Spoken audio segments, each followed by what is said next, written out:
C'est une période qui est très courte, sur laquelle les actions sont généralement terminées à partir du 15 décembre, du 20 décembre. Donc c'est très important pour les annonceurs de pouvoir commencer à cibler, à proposer le bon produit au bon moment, puis surtout de surfer sur des opportunités. On l'a vu au printemps dernier avec le phénomène des hand spinners, et en 2 mois, c'est un véritable phénomène qui s'est développé dans les cours de récré, avec des volumes de vente qui ont été considérables.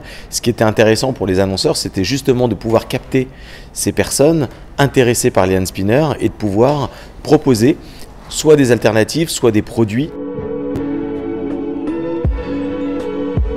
Les comportements des internautes sont vraiment très différents. Il n'y a pas un comportement, il y a une multitude de comportements, et c'est ça qui est intéressant, c'est la data qui nous permet de comprendre et d'analyser ces différents comportements. On a observé à Noël dernier qu'il y avait des gens qui préparaient Noël, ou en tout cas leurs achats, très en amont, et puis d'autres qui étaient au contraire vraiment en last minute. Ce qui est intéressant, c'est de pouvoir identifier ces individus-là et pouvoir cibler, publicitairement parlant, les individus avant qu'ils fassent leurs achats.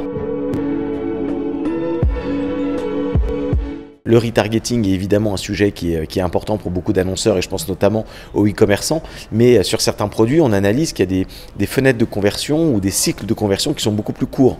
Donc dans ces cas-là, il faut plutôt privilégier la prospection, c'est-à-dire en amont des visites sur le site des e-commerçants, plutôt que le retargeting où on va plutôt aller ressolliciter toujours les mêmes individus sur le même type de produit.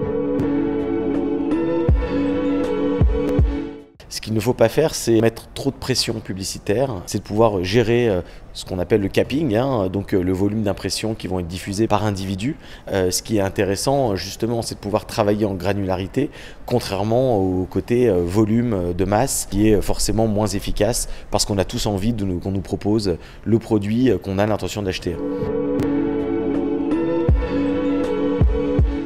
Je pense que ce qui est intéressant, c'est d'analyser le profil des internautes qui viennent sur leur site, de pouvoir comprendre qui sont les internautes, d'en tirer des insights pour ensuite pouvoir optimiser au mieux les conversions et le ciblage publicitaire.